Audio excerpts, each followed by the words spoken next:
Okay, so after I've cut the wood, how do I attach it?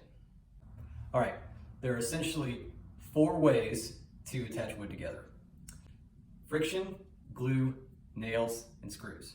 Friction fitting is basically shaping the wood so that it adheres to itself.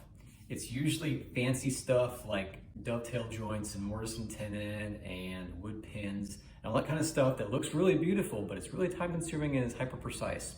We're not going to do a lot of that. Glue is essentially chemically adhering the pieces of wood together. This is most often done with simple wood glue and a ton of clamps, but you can also use different epoxies, etc. Gluing is often a very strong way of attaching, but it's kind of time consuming and a little bit messy compared with nails and screws. Nails, in case you didn't already know, are little metal cylinders that are driven into the wood with a striking instrument, also known as a hammer. Technically, these are also friction attachments because they rely on the friction developed between the metal shank and the compressed wood fibers to hold the pieces together. Screws are little tiny machines that compress the fibers of the wood together by using little threads wrapped around a cylindrical shank.